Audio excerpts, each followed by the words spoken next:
New at 6, an Iron Range man will spend 10 years in prison for trying to shoot his father's girlfriend. In August 2024, East Range police responded to a shooting in Aurora.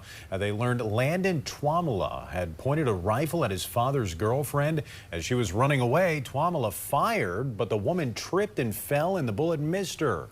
Authorities say Twamala admitted that he wanted to hit her.